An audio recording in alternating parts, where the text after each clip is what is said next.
Hey everybody, it's me, Angel Benton, and it is time for another edition of Angel Sudsy RuCap, where we delve into the world of daytime television and we do a few reality shows on the side. And one of those reality shows is All Stars 3, RuPaul's Drag Race All Stars 3. That's the full title of the show. So remember how, and I'm just going to go right into it so here's the thing.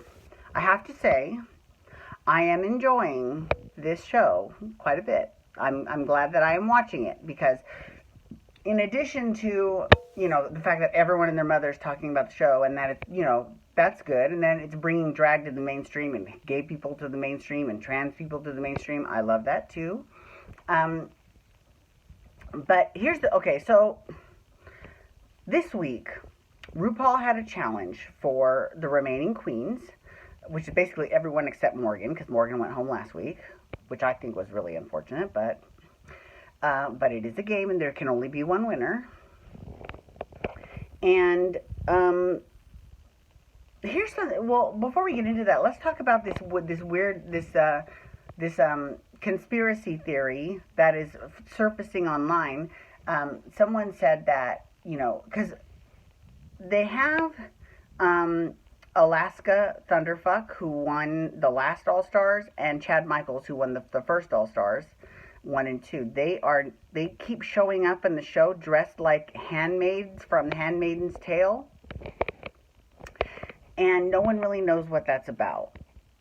But, and honestly, I'll be 100% honest with you, I don't watch Handmaid's Tale because I don't need, I don't watch Netflix and I don't watch Hulu. I know I'm a bad gay, I know. But what the theory was, in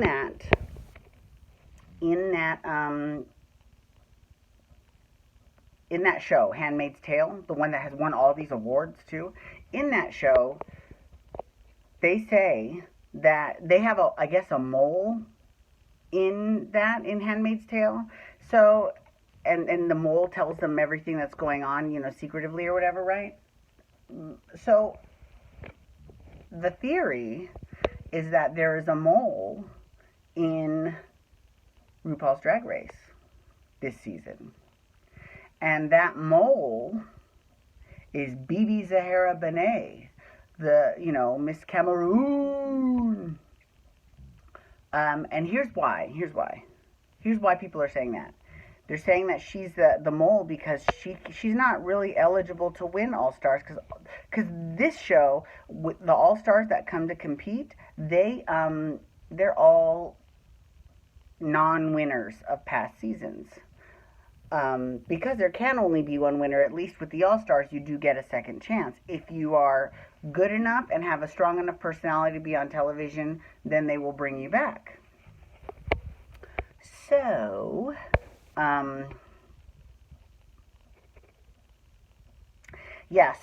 here's the thing.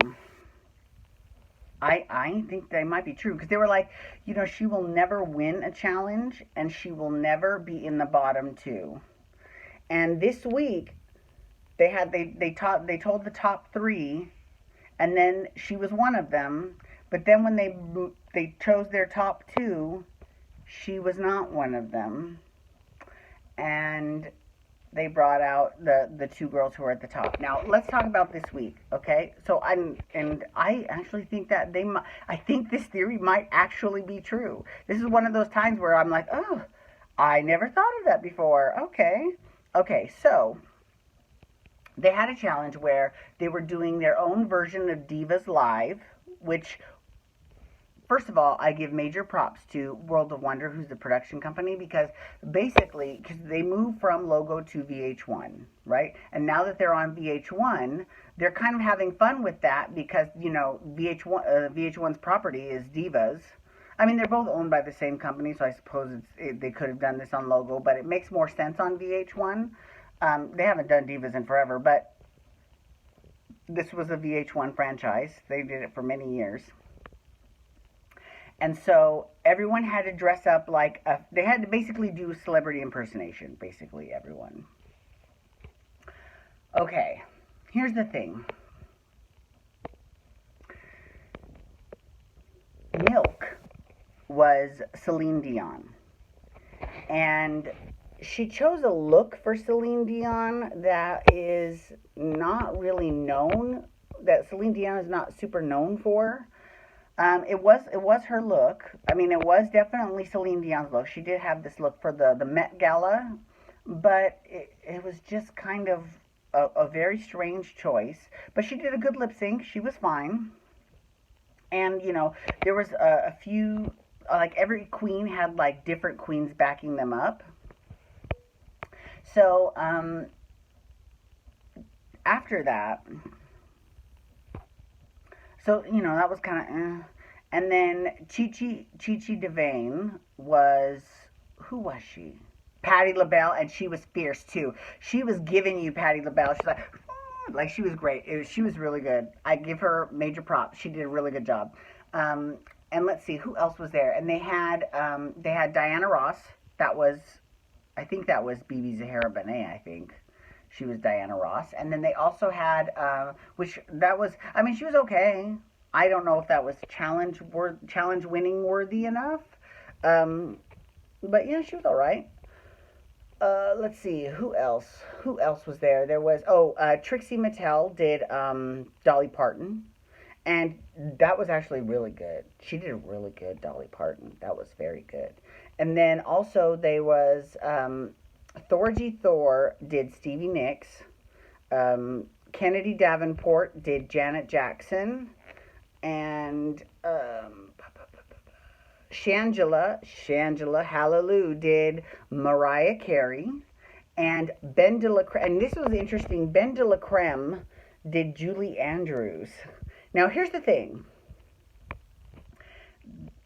Ben de la Creme was fucking fierce because they had this whole number where, Julie Andrews basically did this rap and she was just filthy mouth. Now, none of these divas, they actually did any of the diva songs. And none of the drag queens actually picked out the divas that they did.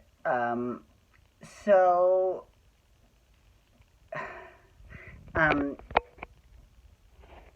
it was pretty cute. It was really cute. And not just that, but the bitch knew all the words and she knew all the choreography, and it was hard choreography too. So I give her major credit because it was actually very funny. And her and Shangela, okay, then Shangela, let's talk about her. Oh my God, she's method fish. That's what she said. She is method fish.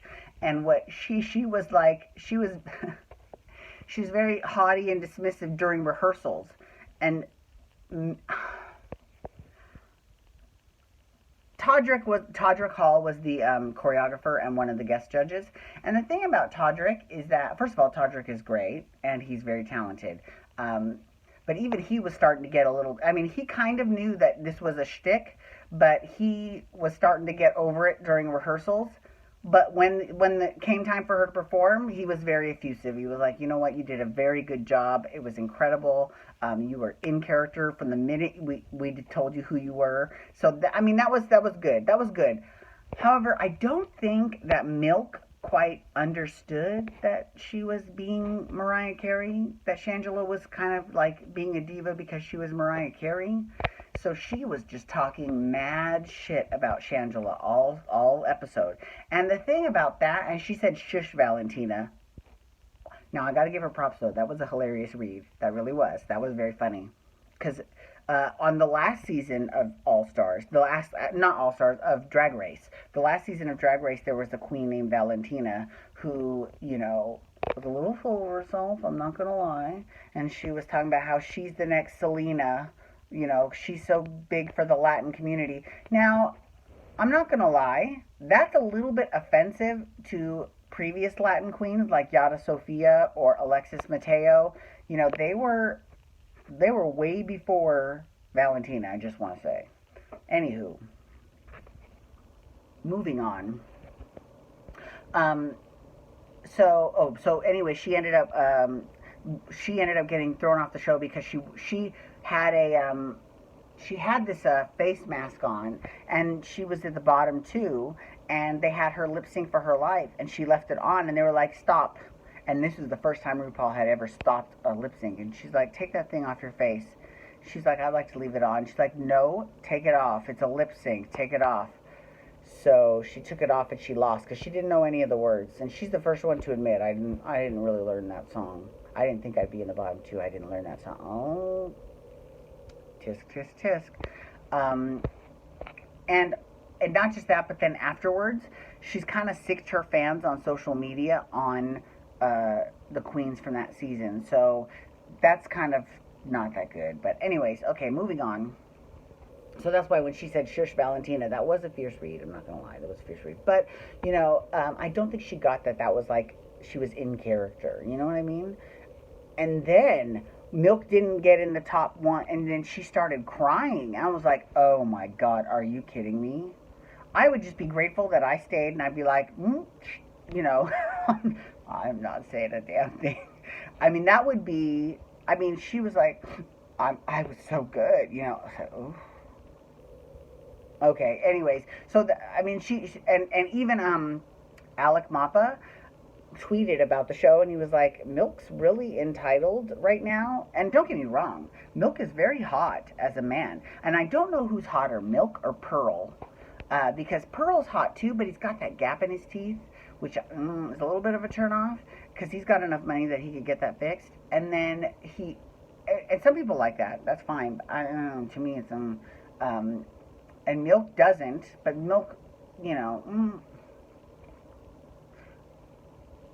I think Pearl might be cuter if he was smiled like this. You know what I mean? But he's cute, and he's got a big penis too. So that's cute. He's cute. Anyways, so I don't know what. I really am not sure what's going on with the show or with Milk, because he's really thinking he is going to win this. And I mean, sure, all the queens think they're going to win it, but like he is like taking it to the next level. Okay, so the last two, so here were the bottom two. The bottom two were Kennedy Davenport, who did Janet Jackson, and choreography, fierce. Look, fierce. Words, not so fierce. That's what landed her in the bottom two, because she did not know the words. Because remember, these were all original songs that were not performed by the actual people. So the other one was Thorgy Thor, who was Stevie Nicks. Now, here's the thing. God bless Thorgy Thor, because I thought she did a decent job as Stevie Nicks, actually. I don't think she was, you know, that awful that, you know, she deserved to be in the bottom two, per se. But that performance in the bottom two, because I think if she had just kept her mouth shut and let you have it, but she was very in her head, and she'll tell you right away. She's like, no, I'm very in my head. And she was talking about how Stevie Nicks is not a gay icon. She said that when she was being judged, and she made the bottom two, and that pissed off RuPaul. RuPaul was like, Stevie Nicks is a gay icon.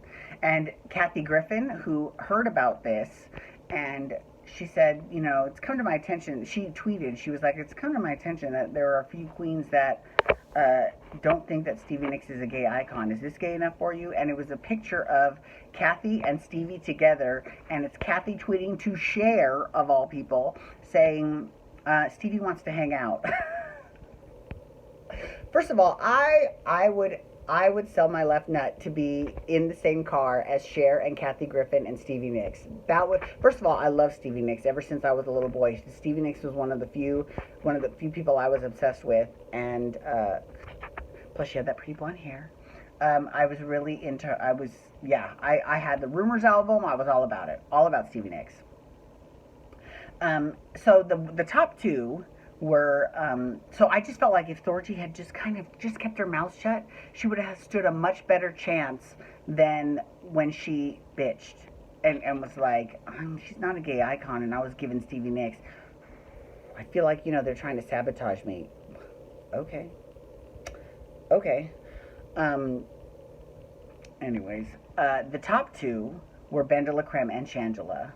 They both were that good that they were at the top of the two. And then the overall winner was Miss Shangela. And I'm not going to lie, I'll be the first to admit, I'm a little bit of a hallow lunatic, because I've known Shangela, I know Shangela personally, and I've known her since before she was Shangela. And she's given a lot of interviews recently. Like she was talking about how, you know, she doesn't care what you call her, and I don't either. Like, people call me he or she because they listen to my voice and they think I'm a woman all the time, and I don't care. It doesn't it really does not make any. Other people get more offended by that than I do. I really don't. It really doesn't matter. You can call me he, you can call me she, you can call me Regis and Kathy Lee. I don't care. That was a RuPaul quote, actually. So anyways, Shangela won, and she sent home Thorgy. She was like, she sent him home. So, anyways, that was basically the show this week. It was so good. Thank you so much for logging on today. I do appreciate it. Please feel free to follow me on Twitter, Instagram, and Snapchat at Angel Benton. And you can hashtag All Stars 3 to talk about All Stars 3, or you can also hashtag Days to talk Days of Our Lives. I'm doing that next. Alrighty, everyone. And you can hit that subscribe button on my YouTube channel to get my YouTube videos sent to your email inbox every single day. Alrighty, everyone. Have a wonderful day. Peace out. Wubba, wubba, wubba.